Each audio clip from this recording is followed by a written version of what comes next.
All right, we're live. It's the Android Headline Show. My name is Jeremiah. I am joined tonight by Nick and Alex. You guys want to say what's up? What's up, everyone?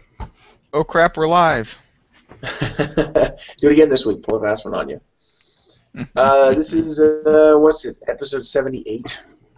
Tonight is Wednesday, September 24th. We've got a packed show. We've got a bunch of rumors, a bunch of Nexus stuff coming up. So we're going to talk about that a little bit because we're not seeing a ton of Nexus rumors, but there is a little bit of stuff leaking out, so I definitely want to dive into that. The new iPhone 6 Plus is having some issues with something called bendgate, so we need to see what that's all about also. Cyanogen is hiring a product manager from HTC. It's a bunch of phones that are shipping, and the Moto X, the Xperia Z3, the Note 4 pre-orders are live, and then we got some new hardware we want to talk about too. Alex has a new phone, and talk a little bit more about the Xiaomi Mi 4 that Nick has. But before we jump into the news, you guys got anything new? Anything fun that's happened this week? I know it's been kind of slow. It's been all about iPhone launch this week. So. Well, the alleged Nexus 6 just leaked out. Oh, did it? Just now. Okay. Breaking news. Beep, beep, beep, beep, beep, beep, beep, beep, beep, beep. That's my attempt at a news ticker. So we're going to scramble real quick and pull that up. It came out of 9to5 Google, I'm assuming, since that's the watermark that's on the picture, but it's essentially just the Moto X second generation without the dimple. It looks like it's going to be the plastic version, not like the leather or the wood. I don't think I ever even saw the plastic one, because I think they only had the leather and the wood versions out. But it's got the the ring around the camera for the flash, all that good The stuff. buttons are moved down a little. They're about midway up the device. They're reversed too. So the power button's in the same spot, but the volume is now below the power, because before the volume was above it. Oh, that's weird. It's gonna be real weird. I don't like them on the same side. I hate them on the same side. That was one of my few beefs with the Mi 4 was that they were on I the same side, and it was weird to press them both. I'd rather it be on opposite sides, so you take a screenshot, you press it like that. There you go. Yeah, that was my problem with the buttons on the back too. Is it was awkward to take a screenshot. Just put on the notification and hit the quick. There you go. So this image on 9to5 Google is a press render. Yep, it's got I'm assuming it's gonna be the same speaker as the Moto X, so it looks like dual speakers, but it's not. Just the bottom one is. Top one's the earpiece. Hopefully it is dual speakers, but I don't think it will be. Looks like headphone jack is still at the top. It looks weird, that dimple though. It's like they blacked it out. Yeah, it is weird. I'd rather have it than have it look like that. For an early press render, though, you also don't see a Motorola logo anywhere, and on Nexus devices you usually see just one. Like, I think both LG Nexus had it on the back at the bottom. Samsung, Yep, they did. I think, was in the same spot too, right? For the Nexus X and G Nex. So maybe that'll be where Motorola's logo is in the dimple, or where the dimple was. And if that's the case, then this will be the first time in quite a while too that you don't see the words Nexus on the word rather Nexus on the back. Yeah. Yeah.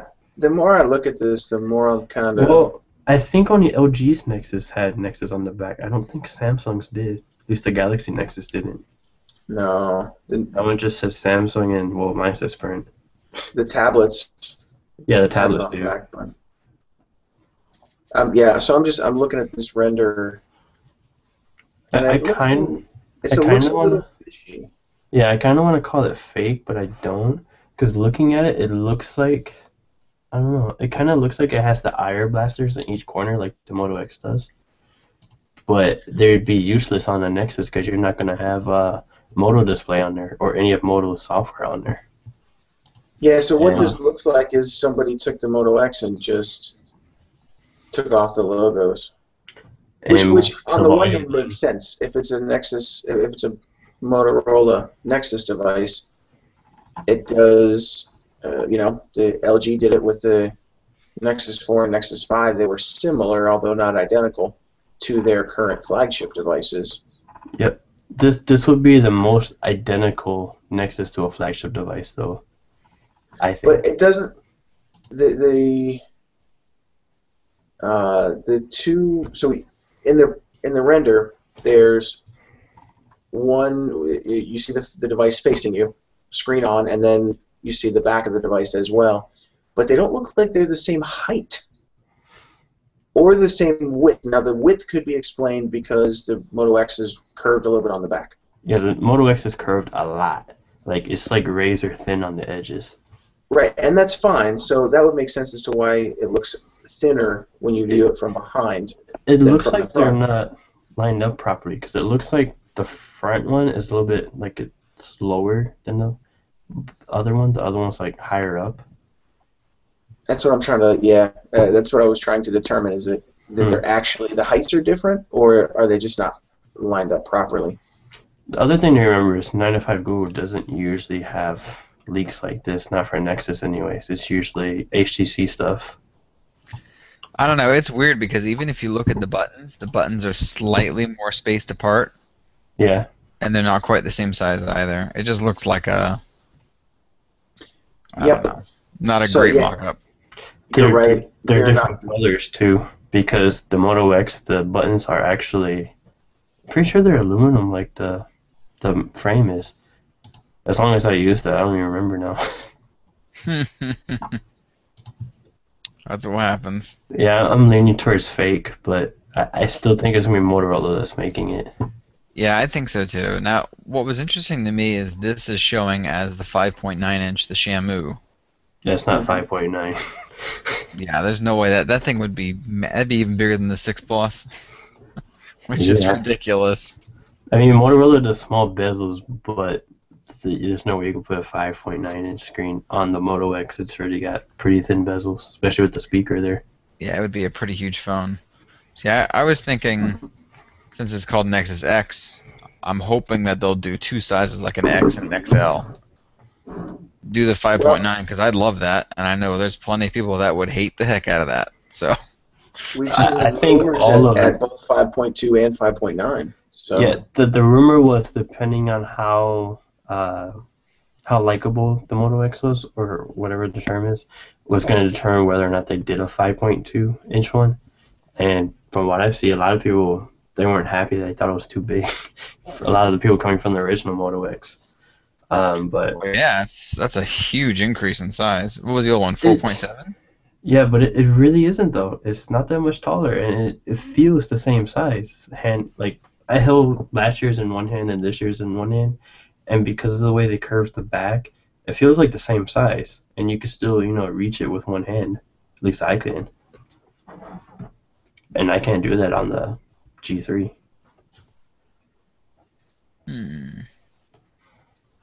Yeah, interesting.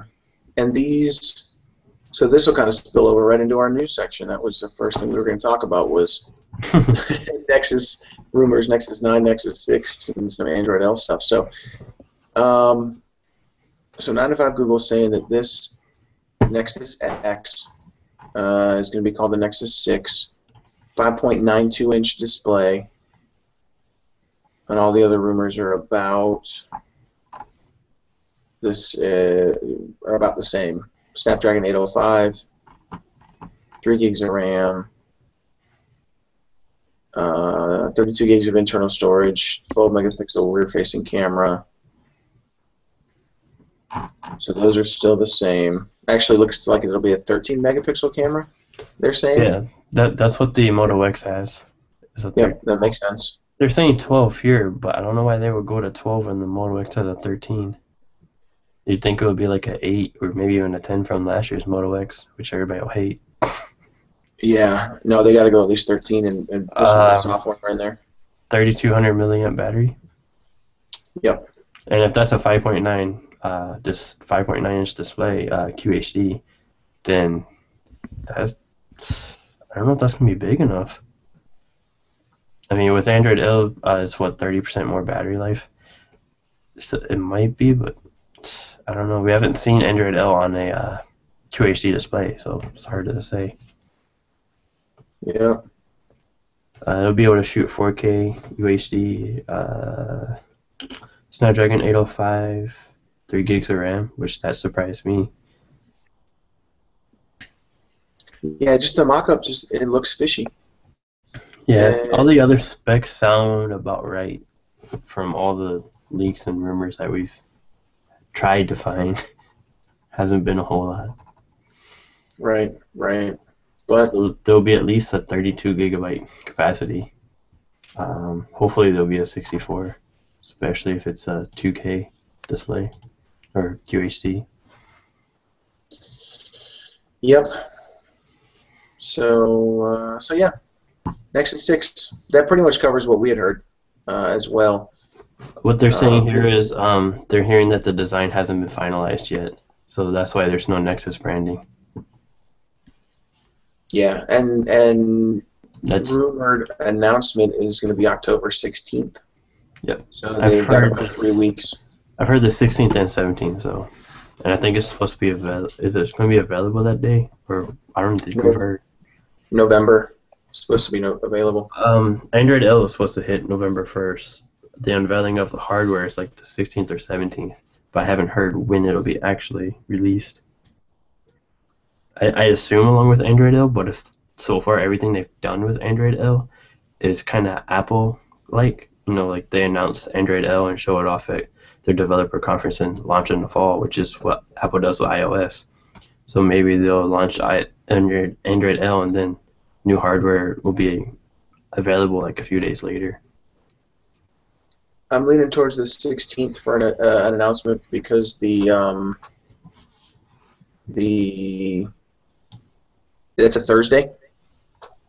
So what I'm Nexus wondering 5 last year was on October 31st. It was a Thursday, and I think the Nexus 4 the previous year was also announced on a Thursday. That was actually a Tuesday or Monday. Because it got canceled because of the hurricane, and they just dropped everything at like noon on Monday. Oh, that's right, because of the hurricane. It kind of messed everything up. Yep. But what I'm wondering is, are they going to make it available on Google Play as soon as they announce it like they did last year? Or are they going to, do like pre-orders or something like that? That's a great question, man. I hope they do it at, when they announce it.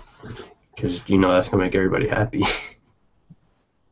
But then again, who knows? I guess we'll see. Yep. So yeah, interesting stuff. That was some good timing there. Appreciate that. And if I will, getting that popped right back up for us, so we can talk about it. Moving on to other news. Let's see. We got the Nexus 9 or the Nexus 8, depending on who you ask. Yep. So that was, let's see. We got an exclusive. Yeah. That said the Nexus 8 from a screenshot from O2 in the UK. They had it listed as the HTC Nexus 8, which confirms what we already knew. It's an HTC tablet. Yeah, it's pretty much been confirmed by NVIDIA and HTC already. Yep. So it's like Tiger K1 inside. Yeah, and they nothing really new there other than the fact that it's showing up in roadmaps for companies. Yeah, it's showing up in O2's roadmap for November. Now it doesn't say when in November, so it could be like the first week or the second week, which would make a lot more sense than like the last week, like around Black Friday, because they'd probably want it out before that. I think the price said like 459 euros or something like that.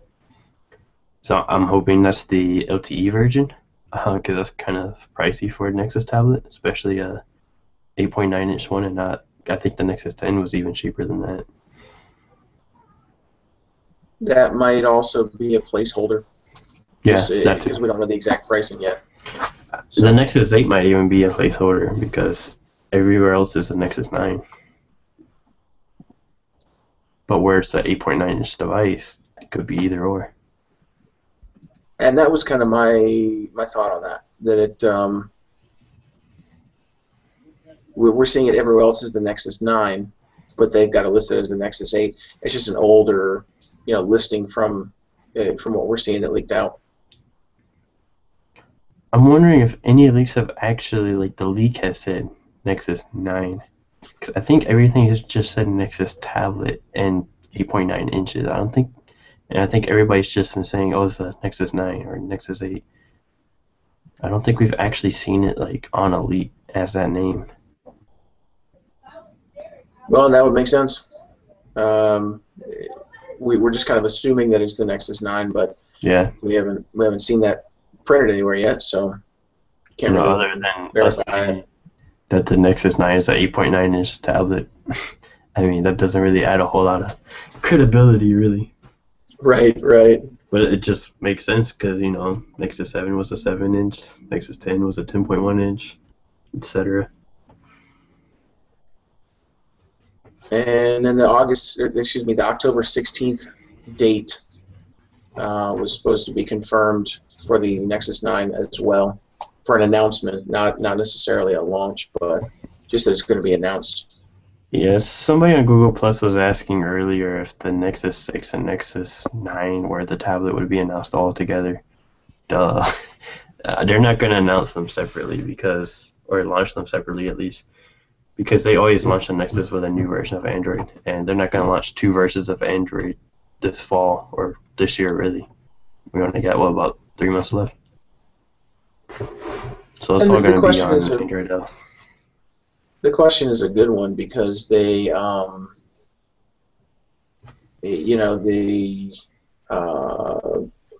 a blank here. In the past, they've launched tablets and phones separately. So correct. It's been like 4 or 5 months apart. Like the Nexus 7 was first in May, and then the Nexus 4 like summer time frame. Yeah, but where we only have 3 months left, and these two are basically going to be announced next month. I don't see them being announced separately. Yeah, and we haven't had a Nexus tablet for a year and a couple of months, so it makes sense for them to do a refresh now. Because that Nexus, Nexus 7 from last year is starting to show its age a little bit. As good as it is. I mean, for $229, you can't really complain. I would still recommend it over any other tablet in the price range. So. Yeah, in that price range, I would. But depending on what you're looking for, like if you want, the S Pen, I'd say go for like the Note Pro, or the regular Galaxy Note 10.1. I mean, if you want the Shield. That too. And that's actually a really good price too. I think that's $299, right? And then I don't know how much the pen is. $299, and the LTE I think is $399 or $349, and that doubles your storage, and you have SD card slot as well. There you go. That'll do it. So yeah, a couple of weeks, 3 weeks, we'll see that stuff start rolling out, man. Have some official announcements and hopefully get some release dates. That'll be excellent. Oh yeah. So the other big news this week, obviously, with the iPhone launching, we're also hearing about something called bendgate, which is the iPhone 6 Plus is getting bent just from people carrying it in their pockets. So I just wanted to mention this because good job, Apple. You finally stepped into the, like a large screen device realm and can't do it right. People are bending phones, just carrying them in their pockets. So it's pretty funny stuff. Yeah, it's interesting looking at this because I linked you guys to that video earlier, but there's a guy, I don't remember the name of the channel, but you can probably just look up bending iPhone 6 on YouTube and come up with it. He does. It's probably Unbox Therapy. I know he was doing a few earlier. Yeah, that's the guy. Sorry, I couldn't remember the channel name. But he does a whole bunch of tests with, was it like 5 or 6 different phones? He does like the Lumia, I think it was the 1020, the HTC One M8, the iPhone 6. I think he does the 6 and the 6 Plus, doesn't he? In that second video, it's just the 6. he does the 6 Plus in a video by itself to show it off, and then he comes back with the other 4 phones. The new Moto X is in there too. Yep. So it's interesting to see how each one differs a little bit, because it seems like the 6 Plus has the problem where the other ones really don't. You really have to force the things to bend them.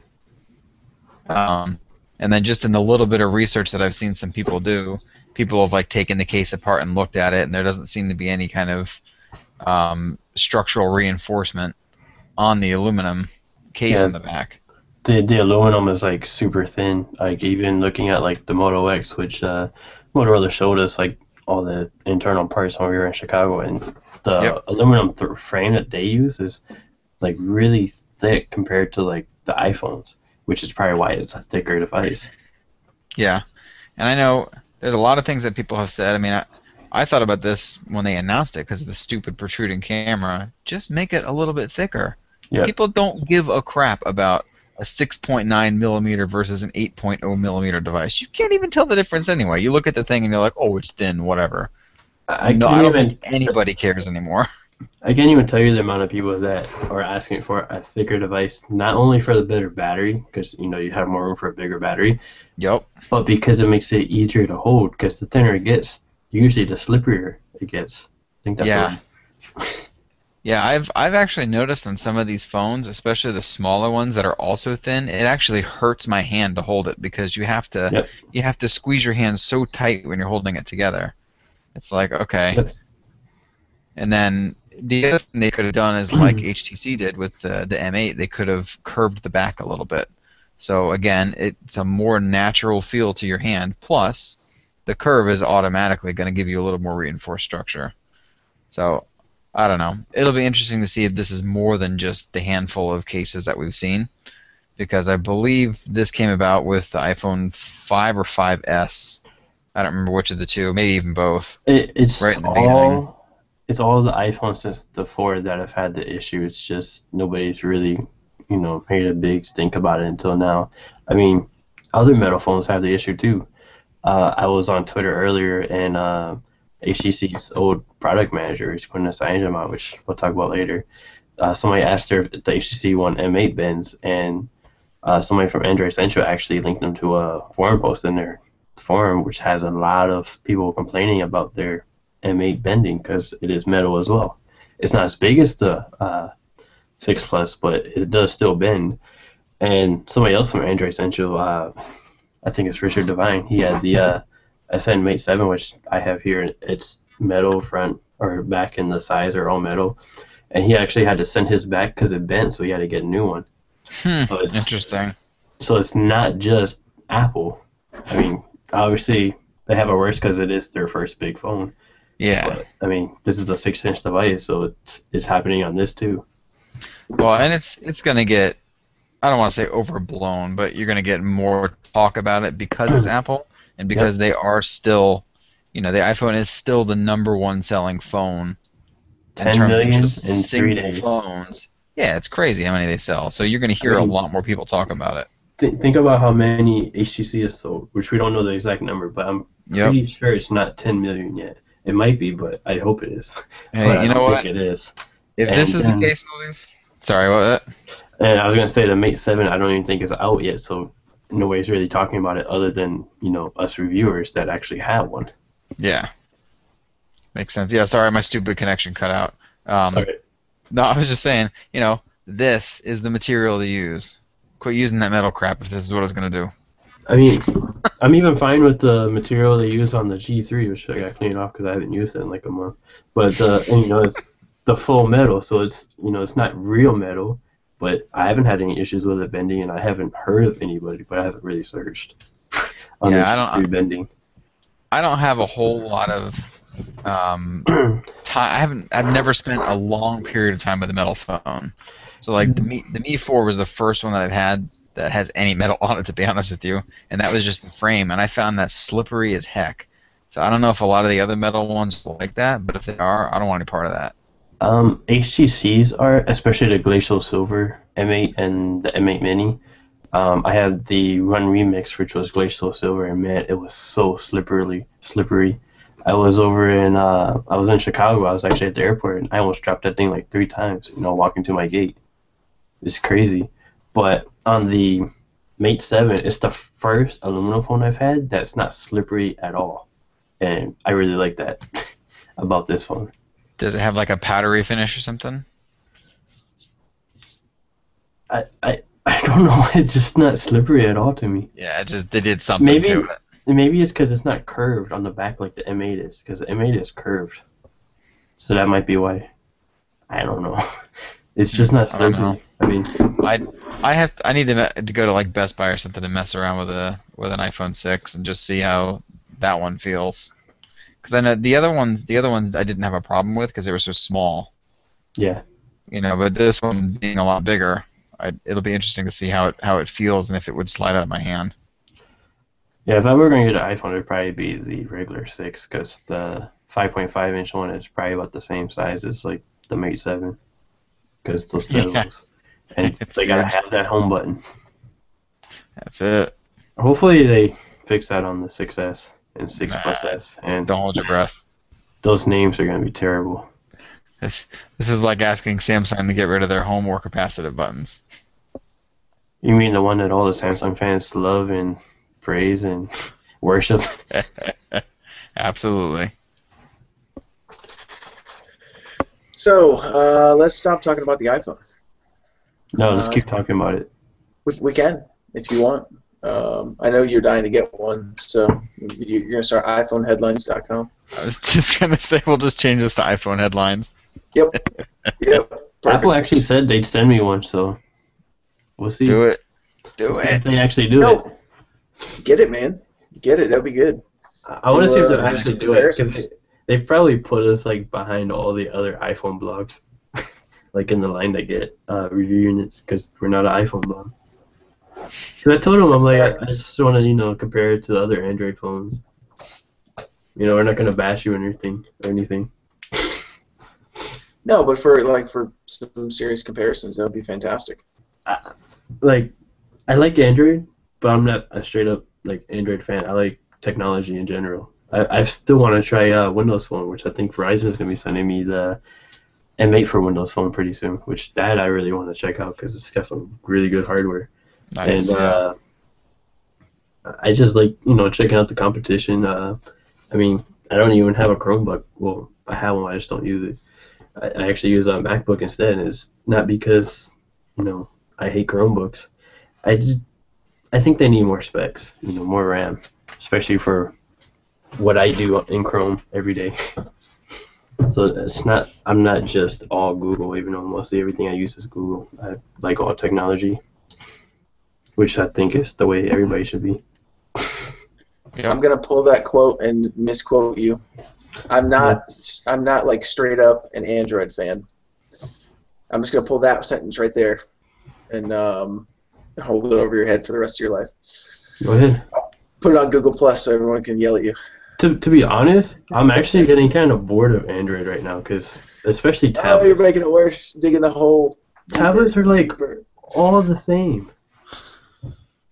Because the only one putting tablets out there is Samsung, and then Acer and their tablets. To be honest with you, I'm kind of bored with everything right now. I really need L. Yeah, once L comes out.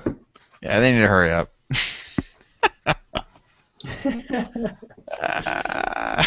Yep.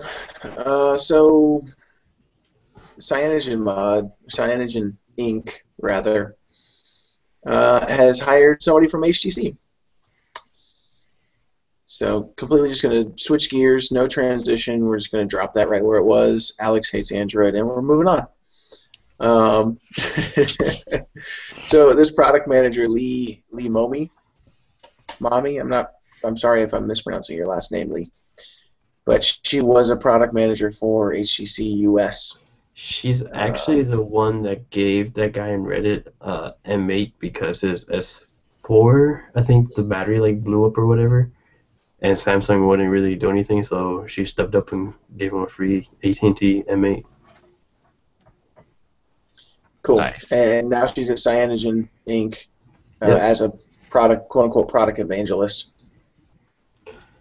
Yeah, basically what they do is, they just go out and promote the product. Taylor Wimberly that used to own Android ME before he sold it to Phone Dog, he does the same thing at Huawei now.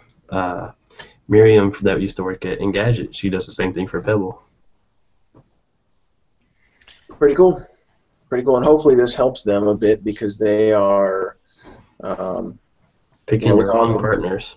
yeah, with all the bad press they're getting between, Oppo, that just kind of fizzled out, and then all this stuff with OnePlus, and so hopefully Yeah, and we can maybe drum coming up up with some good Microsoft too, business. right? Yeah, there's Yeah, been yeah. rumors of them going to Microsoft, going to Amazon. I don't know which is worse. I guess it's the worst of the worst. At this point, I don't blame them at all. They've got to figure out some way to make money, and what Yeah, they're doing right now isn't exactly working. So because within they the don't next want to. 24 months, they got to figure something out. Yeah, because they don't want to start charging all their users, because that's not going to go for well. That won't work at all. Everybody will drop that And go like to the ALKP same day, or Paranoid Android. or the 10 million other ROMs that are out there. Yeah. Well, those are like the most popular that are on like so many devices. A lot of the others are like just for the G3 or just for the S5. Yeah. So hopefully that goes well for them. Then the other stuff, the other new news, was all stuff we were expecting. But the new Moto X is shipping for AT&T and The the Pure Pure Edition. Edition. That one comes with a So those are T-Mobile shipping out. SIM, and it probably doesn't need to be said, or shouldn't need to be said, but it does. It comes with a T-Mobile SIM. If you don't want T-Mobile, just throw it away. I've seen so many people complaining about that. I don't know why it's such a big deal. Just take out the SIM card, throw it away, put in your own. People got to complain about something. Yep. Yep. Yeah. So even if you want an AT&T one, just order the Pure Edition. Don't deal with all AT&T's And if you are a student, middleware. don't forget to get that student discount. You can get it for $4.49 unlocked. It only works on the 16 gigabyte version though, but it's $50 off.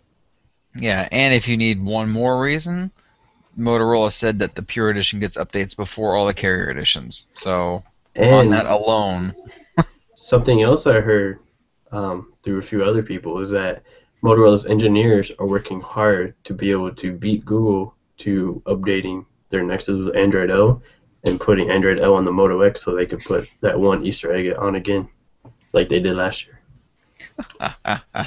And they did it before. They can do it again. They did it on Verizon last year, which is yeah, not heard of. yeah, that was impressive. And it still got out like a good week before the Nexus 4 got it, which was crazy. I don't know what was going on there. What else is shipping? Let's see. The Xperia Z3 and the Z3 Compact are available in the UK. Yeah, I don't care. I can't get it. Yep. Typical. Yeah, it's typical. Well, the Z3 is supposed to come to T-Mobile, but we haven't heard anything since launch day or announcement day. It'll be here in like February. Yeah, they'll announce it at the Z3S at CES, and then they'll announce the Z4 at Mobile Congress. I actually want the Z3 Compact more than the Z3. Yeah, we're talking about that later, right? Are we? The battery life on the Z3 Compact, yes, sir. Yeah. Oh, both of them have amazing battery life. Yup. So the Galaxy Note 4 pre-orders are also live. That'll be available October 17th. I did want to mention that too before we jump into hardware stuff because we are still giving away a Galaxy Note 4. You got 6 days to sign up for that. Yep. The AT&T and Verizon T-Mobile pre-orders went live today. Sprint, I believe, is Friday. I haven't checked, but I'm pretty sure it's the 26th. And they all ship on the 17th, which is pretty crazy, even for Samsung, to get all 4 carriers shipping the same day. At the same time, yeah. Actually, all 4 carriers plus 140 countries. I think it's 140. That's pretty wild, man. Yeah. Apple didn't even put the iPhone in 140 countries at launch. It was like 9, I think. But 10 million iPhones in 9 countries is crazy. That didn't count China. Yep. So now we can jump into some hardware. That's not hard. First, well, I'll let you go first. You can test it out.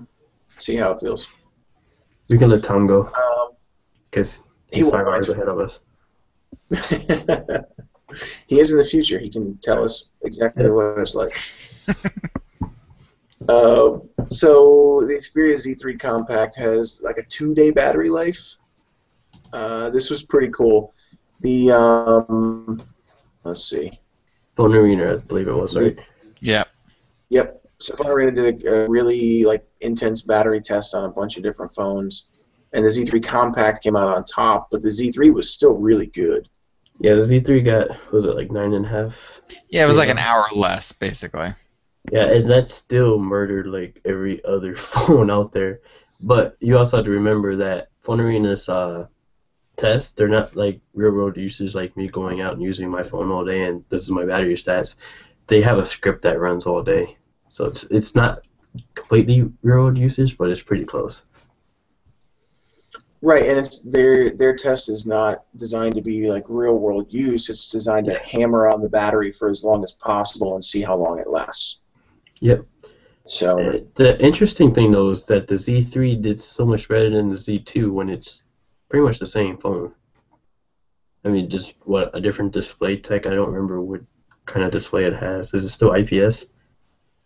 That I don't know. I was wondering because one of the other tests that they went into was the ultra power saving mode. I think it's called ultra stamina mode. Yeah, and one of the things that does is it makes the background black. So that makes me think it's an AMOLED. It does more than make it black. I wish I had a Sony device here, but on the Z2 tablet, that was the last one I used. There's a lot of other things it'll do. It'll ramp down the processor so it's not running at like 2.3 gigahertz while you're using it and stuff like that. It'll turn off like the capacitive touch, like when you're typing on a keyboard, you can feel like the vibration and stuff like that. All that type of stuff that pretty much every ultra power saving mode does. Yeah, it is IPS, by the way. I thought it was, because that's what the Z2 was. I was so happy they got ready from that triluminous stuff. Yeah. Now you can actually see the display. Yeah, I guess it's better colors, better contrast. They use some kind of new light filter thing. It's supposed to be more efficient LEDs. Is it QHD or is it regular 1080? It's 1080p. I thought it was. Yeah. I wasn't quite sure. Cause I know Which the is tablets probably also part of the battery thing. Yeah, because it is, what, a 3200?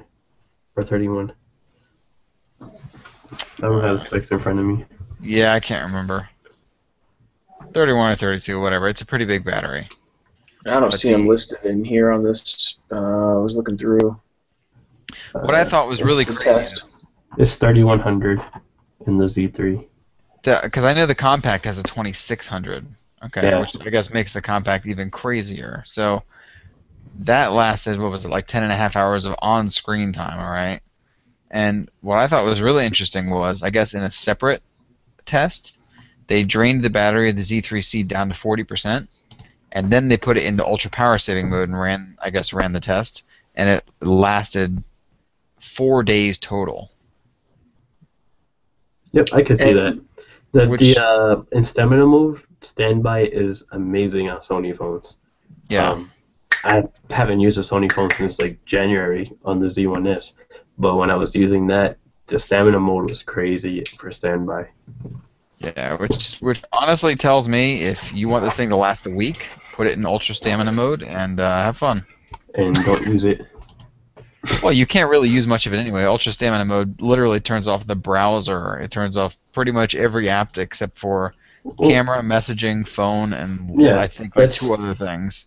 That's pretty much how all the ultra power saving stuff is, even Samsung. Yeah. Oh, I know. I'm just saying. The point is you really can't use it. What are you gonna do? Make a phone call? That's about it.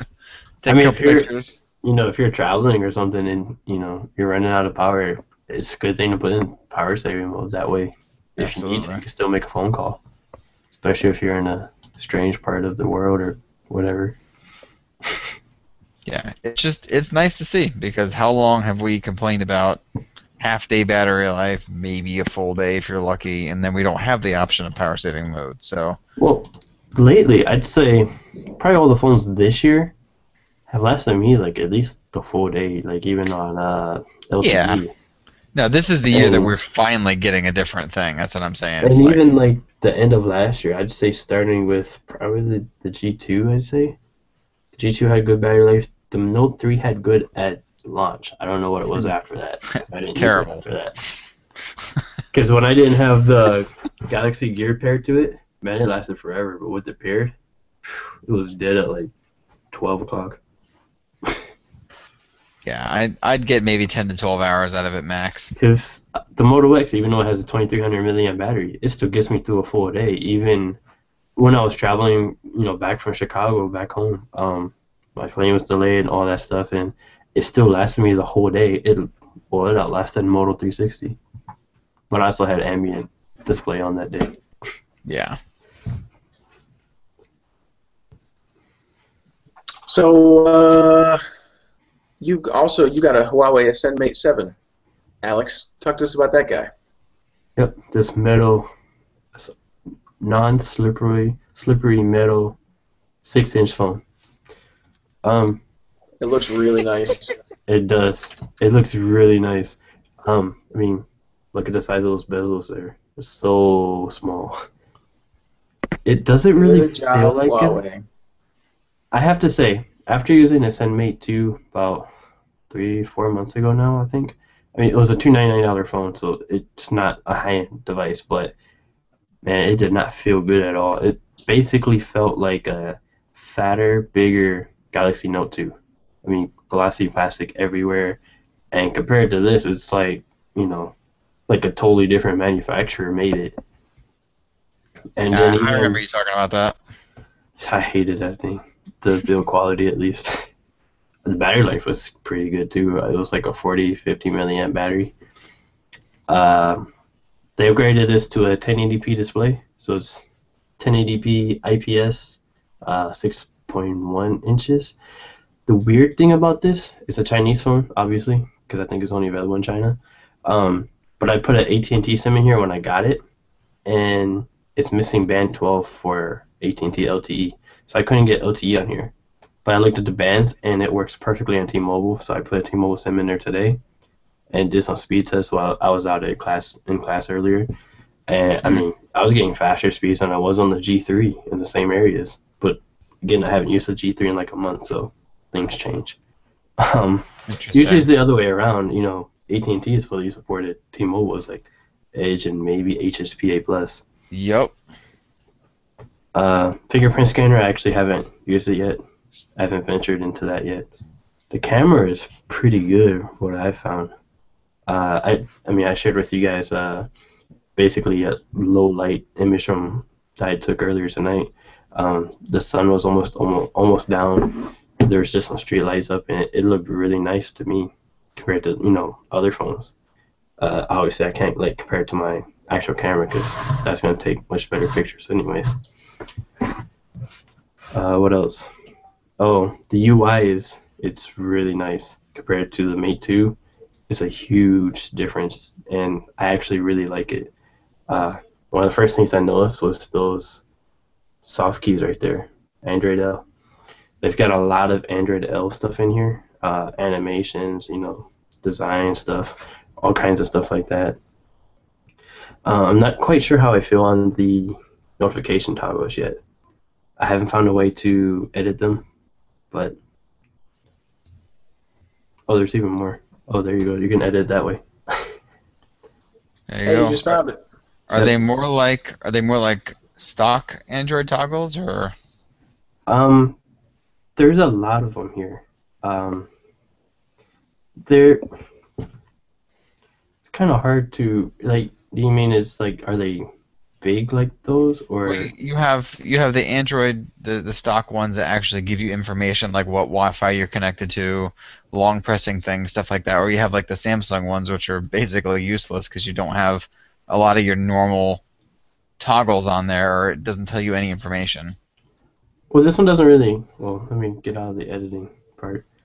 This one doesn't. Well, it kind of shows you info. Like you can see my Wi-Fi up there. I don't have any Bluetooth connected. You can't see battery, but I have that in the status bar anyway, so that doesn't matter to me. I mean, there's a lot of stuff in here. You got restart volume, auto sync, flashlight, ultra battery saver, power off, lock screen, take a screenshot. Oh, multi-screen. I have to try that out. Does sound good. I like that. Particularly the flashlight. I can't stand when they don't have flashlight in there. There you go. Oh yeah. Is that single or dual? That's single. That's pretty bright for a single. Yeah, that's a pretty huge LED though. Look at that thing. Yeah. It's pretty huge. And that's what she said. Yeah, I think that's bigger than the dual LED on the back of this thing. You beat me to it, Alex. You that what she said yourself. How could you? Yep. And this is another thing I like about, I think it's MUI too, but I've always found it in Huawei's Motion UI as well as all the themes. You can customize each part of the theme. So if you got, I actually did a how-to on this earlier today. So you've got all the different parts of the theme that you can go ahead and customize. There's only 2 fonts that are pre-installed, which kind of sucks. It sounds like MIUI, dude. Or MIUI or whatever. I never know what to say about that. It's mostly like in Chinese too, so. But that will probably change if we get a US version. I hope we do. I really like this thing. I just need a mini version.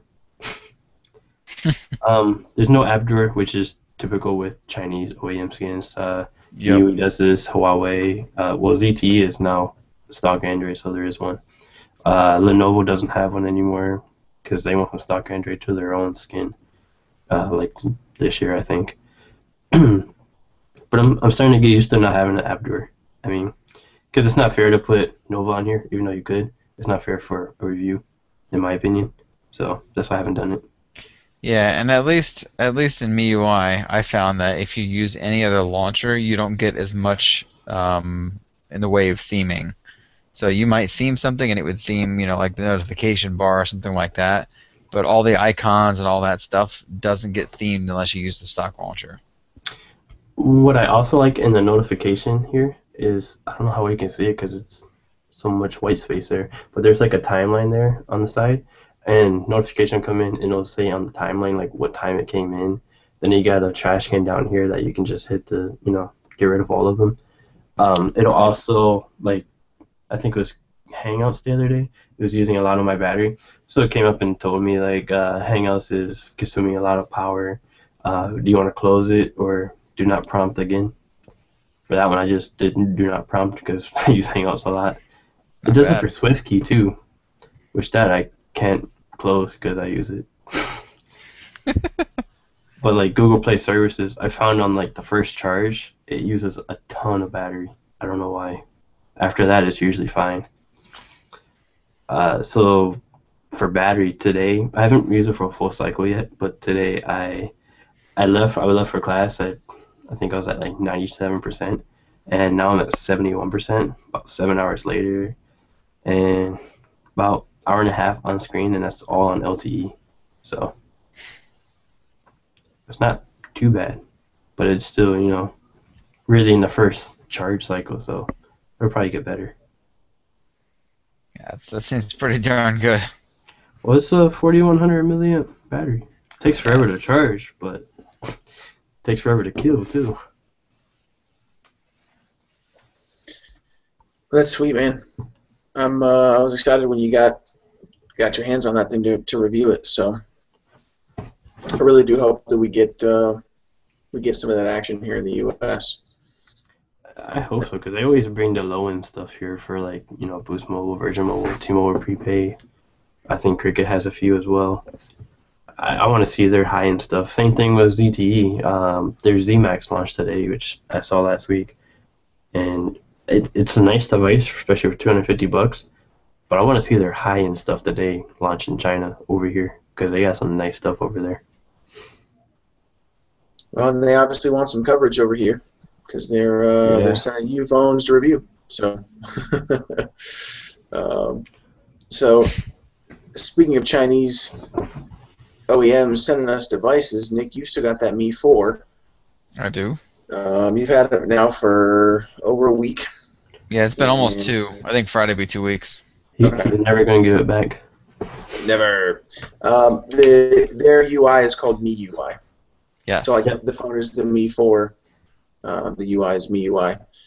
But now that you've had it for a while and you played with MIUI 6 a little bit, talk to us about that. The review I'm going to be publishing should be going on, I think, this weekend. That is going to be on MIUI 5 because when you buy the phone now, that's what you get. MIUI 6 is not supposed to come out until maybe midway through next month. They don't have a final date on that, I think. I'll just talk about 5 tonight and then maybe touch on 6 a little bit. Basically, I don't know if you've ever used MIUI out there. It's sort of like Android and iOS had a baby. It's got a lot of iOS look to it, but it's got Android functionality, obviously, since that's the back end.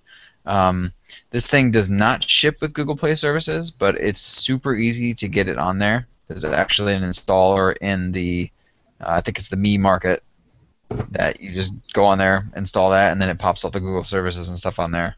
And then I threw up a little tutorial because I actually had problems beyond that I had to go and flash Google Play services, just Google Apps package type of thing.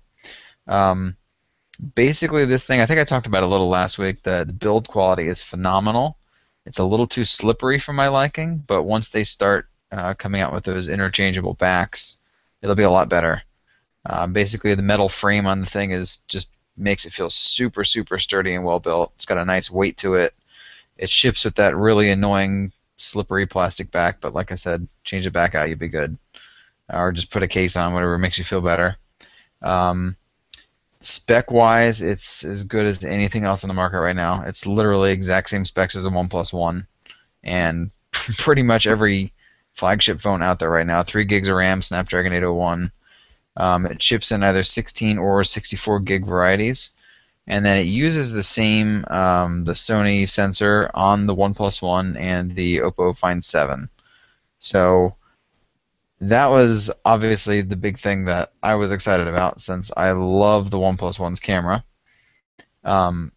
This thing, I don't know, it's kind of a mix. So the camera software is quite possibly the best camera software I've ever seen on a phone. It's incredibly well designed. There's a lot of really cool, intuitive stuff on there, and unlike some other camera softwares that I've seen, the features are not gimmicky. Like, it's not like things that you use once a year or twice a year or something. Like, this is stuff you're going to use all the time. So I think some of the cooler things I found myself using was it's got object tracking. So you literally just draw like a little rectangle, like a selection box around an object, and it'll literally keep that thing in focus as it's moving around. And then when you click to focus, it pops up a little ring, and the ring has a camera icon in the middle, and it's got like little dots all around it, and you can actually turn it clockwise or counterclockwise to adjust the exposure in real time. So instead of having to go in a menu, click here, click +1 or -1 or whatever to exposure, you literally just click the focus and then dial one way or the other, and it makes shots so much easier.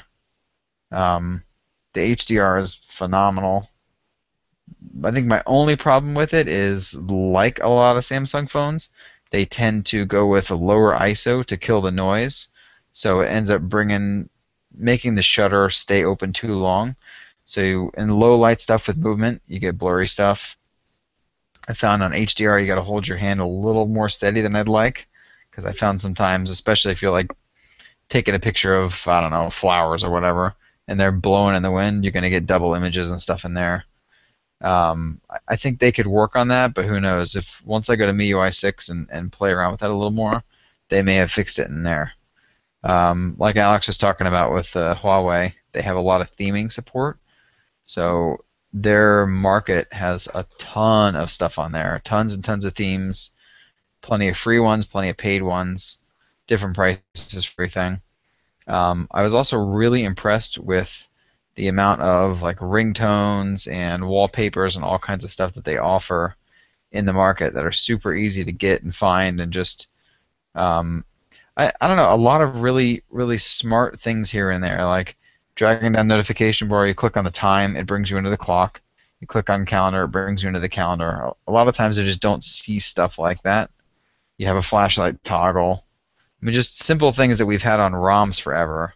A lot of these OEMs don't like to do, or just don't think to do. I'm not really sure Yeah, which way we'll go on that. and MIUI, MyUI, whatever it was that's one of the more popular ROMs along with CyanogenMod. I know that was a lot of people's first ROM that they flashed. Yeah, and I actually found something interesting. I didn't notice this in MIUI 5, but when I flashed MIUI 6, it was rooted. And that's the official build. That's not like a custom version of it or whatever. So I just maybe I just didn't try to use it. You went from unrooted MIUI 5, flashed MIUI 6, and you were rooted? I don't actually know if MIUI 5 was rooted or not. I never looked because I didn't think that there was an option. Why would you assume it would come out of the box rooted? Yeah, I literally took it out of the box and used it. So once I was done writing the review, I went and grabbed the MIUI 6 update and flashed it, and then I noticed under security I had root options. And sure enough, I could install root devices, give them permission, and all that stuff. So, I don't know. I thought that was really cool because I don't think I've ever seen a phone out of the box be rooted. Not even the OnePlus One. Man. Yeah, that's pretty sweet. Yep. And then this thing was really, really good about security. Like if any app tries to track you, GPS, tries to access your contacts, any of that stuff, it'll pop up a box and tell you and give you allow or deny permission. So even being rooted, if you weren't a power user, I really would not even worry about breaking stuff too much because it's going to ask you. I think that's about it. I'm just scrolling through the review now. I don't really have much else to talk about. It's a non-LTE phone. I guess that's maybe one of the only negative parts of the hardware. But at least on T-Mobile's HSPA, it was fine for me. I got like 12.5 megs down, 1.5 to 2 up. I mean, honestly, I found myself browsing the Play Store and the internet and just streaming music or whatever. None of that was any slower than on LTE for me. So just may depend on your area. Yeah, HSPA T-Mobile, right? Yeah. Yeah, I ran HSPA on AT&T here. Well, I'm at home, so the signal was pretty poor because it's pretty much crap signal from everybody here. But it was like less than a meg down and up. So I had to go get a T-Mobile SIM real quick. Yeah. So that's going to really depend on your carrier, but I imagine probably more people than not who are going to buy this in the U.S. are going to be on T-Mobile just because of their general, thing with GSM unlocked type phones. And it doesn't have. You said it doesn't have LTE, right? Correct. It's what, like $350? It's like $400 for the phone, somewhere around there. I know most of the Mi phones have been like $350 to $400 unlocked. Yeah, it's about half the price of a Samsung phone, and I mean honestly, I don't see any reason not to recommend this over that unless you really, really need LTE. And in that case, they have an LTE model coming soon. I don't think they've given a date for that one either, but they are making one. Yeah, I'd be surprised not to see them do it, especially since the Ascend Mate 7 is a LTE Cat 6 device and it's the Chinese model. So. Yeah, and all their services are pretty awesome. They have a lot of cloud stuff. They got like cloud messaging. They give you like 10 gigs of storage for your photos, contacts, etc. It literally backs up everything that you could pretty much think is important on your phone. It should be unlimited. That would be nice. I think you got to pay for more storage though. Especially knowing you and that camera. That's why I use Flickr. I get a terabyte. I use it, but not for camera or smartphone pictures. Pictures of smartphones. Stuff I use for my review, I put in there. Yeah. Because then I can, post the full resolution. Exactly. I do the same thing. Log it down the site. Yeah. I'm certainly excited to get an LTE version of that phone, man, or of something similar. That's the only drawback that I could see. It's got LTE on Chinese bands. TDD LTE? over there. Yes. Yeah, but that's China Yeah. only. Yep. Yeah, So that's what the Mate 7 has, but it also has like a million other bands. Because it has their own, basically octa-core chip. It's kind of like, one of the Exynos ones, but I don't know, I haven't used the Exynos 5 Octa in a while, but the first couple ones, they were pretty bad. They're pretty laggy and stuff, but this one, it's like a high silicon something, but it's worked pretty well. I haven't done benchmarks on it yet, but those will be in the review, obviously. So far, it's been pretty smooth. Like, this thing is really smooth, even in non-system apps like Twitter, Google Plus. Scrolling through like your timeline or whatever. It's like so smooth. I don't know how else to put it. I have to say that is definitely one thing I noticed about this phone too. Yeah, It was more smooth than I think any other Android phone I've used outside of the HTC One M7 or M8. Those yeah. probably still hold the crown for basically no stuttering or anything at all. It could also be because I'm coming from the LG G Vista, which has a Snapdragon 400 in there, so it's not the Yes. most powerful smartphone in there. But even compared to like the Moto X, it's a lot more smoother. Even compared to the One Plus One, dude, the One Plus One it'll Yeah, stutter and stuff, but I think a lot of that crap's down to Dalvik, and it looks to me probably. at least that Xiaomi has really optimized a lot of the Dalvik code, kind of like Motorola and HTC have done in the past. Yeah, I wouldn't be surprised. Even LG's done it. Samsung, I wish they would. Yes, yes. How could I Actually, forget LG? actually, I want them to optimize their TouchWiz code first, because there's Yeah. still gingerbread resources in there. Hmm. that's a whole nother can of worms. Yeah, Absolutely. it'll take them like 10 years to do that because there's so much. But that is a relatively smooth transition into software. So again, not a whole lot going on this week, but we did see a couple of cool things. If you have a rooted device, you can access some experimental Google Now cards. So I thought this was kind of cool. And I think Phil wrote this up. But there are, one, you got to be rooted. But you can get to some new Google Now flight price information that'll push right to your phone if you're looking for a flight. It'll show you when to book the flight and how much those will cost. Let's see. I like the name of the APK, Unleash the Google. Yeah. I have to throw it on my G3 because I forgot that I had that rooted. Yeah, I need to download it too and just go in and play with it. I'm totally just running off this article that Phil wrote. I haven't downloaded the APK yet, but I haven't even read it. well, and we linked to it over on Android. The download I think is actually from Android Police. Yeah. But Phil did a really good job of breaking all this stuff down. So I thought that was pretty cool. Some experimental Google Now cards, if you want to play with that.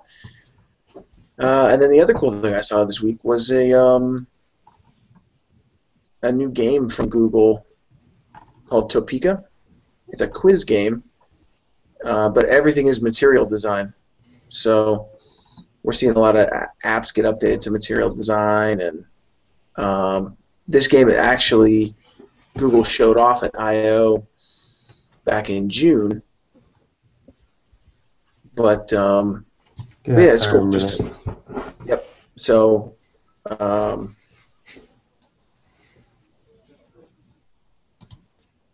material. I think it's in the Play Store. So, but that's pretty much it for the show this week. What's I know you guys got these new phones. Anything else new in your Android world? Well, I don't really have anything new. Well, I'm about to go back to the LG G Watch because I had returned the Mono 360. But I got the Mate 7, the think that's it, really. I don't think I have any new apps. Let's see.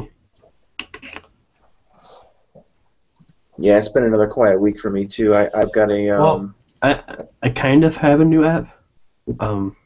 It's actually the Play Memories mobile app.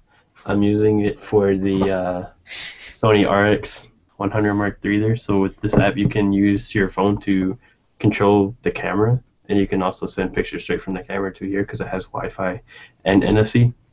You can do the same thing for your computer as well, but now you can post better quality pictures on like Instagram and stuff like that from your phone.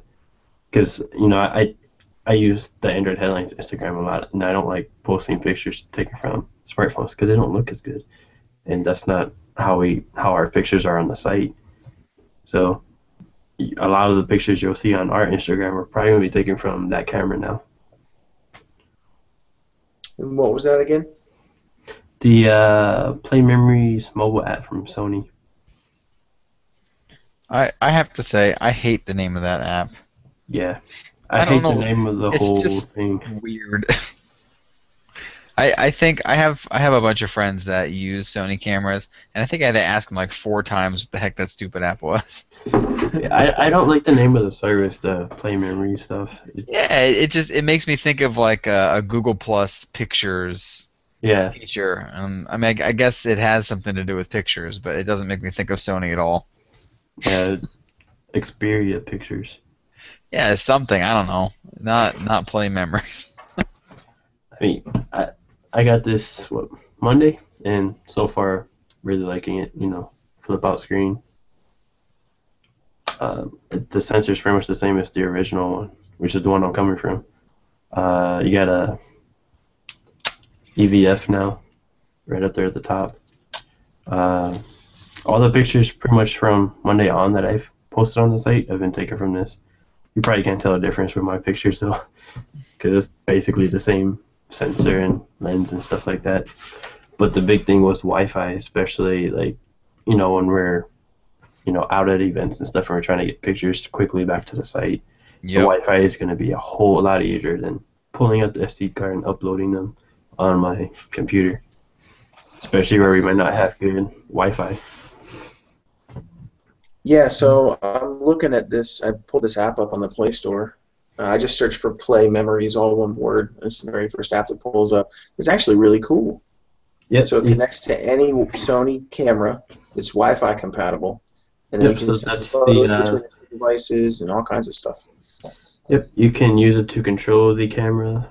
You can use it, you can like, what am I trying to say? You know how you normally connect to Wi-Fi networks? You can do that way with your phone and the camera, but it doesn't work as quickly or as naturally as it should. So I usually just open up the app and then hit connect to that camera. Let me turn it on real quick and I can show. Yeah, it's a pretty sweet app, man. Assuming that you've got a Sony camera with Wi-Fi. Yeah, the RX 100 Mark II and III are both Wi-Fi. And, of course, the QX10 and 100, the lenses, those are Wi-Fi. I think some of their mirrorless ones are Wi-Fi, at least according to the app. Some of the mirrorless ones, some of their DSLRs. Their video cameras, too. You can also choose if you wanted to send or copy the image size as the original, a 2 megapixel or a VGA. I changed that to original, so it might take longer. Because it's a 20 megapixel camera. But yeah, that's all I got. Cool. Nick, what about you, man? What's new? I actually just flashed the newest Franco kernel, but it reminded me that I think in the last week or two, he updated the beta channel of that app to his new material design. God, I love material design. It's so good. I just want to keep going back and clicking buttons just because it looks so good. Yeah, Franco. I gotta wait for my phone to restart to tell you what else I have new. Poor timing. His app is usually pretty good design-wise. Yeah. I don't use it a whole lot anymore because, I hardly even use my own device. I don't flash ROMs and kernels on review devices. I don't even root them. Yeah, that's smart. Yeah, that's a good call.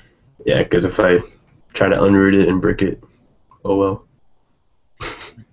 Yep. Poor bank account. Pretty much. Don't want that. Yeah, I think the only other stuff I've messed around with is I've been trying out some more watch faces for my, what the heck is this thing even called, Gear Live. And every time I try a new watch face, it reminds me how much custom watch faces suck on Android Wear right now.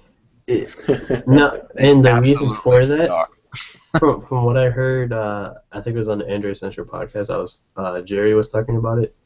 Is basically the custom watch faces are a full app, while the ones that are built in are not. So you're running a full app like the entire time it's on. Yep. Which is why battery life sucks with custom watch faces. They So kill the it's battery and they look terrible too because yeah. the Wear SDK, I don't know how this is not even out yet because the stupid platform has been out for 3 months. Android L. That's what it's waiting on. Unacceptable. It should have been out the day the platform launched. I'm sorry. That's dropping the ball is not even coming close to what a screw up that is. I'm sure there's like some technical reasons why, maybe APIs or something that's in Android L. It's stupid. But Yeah, that's possible. From our standpoint, it's stupid, but their engineers aren't gonna agree.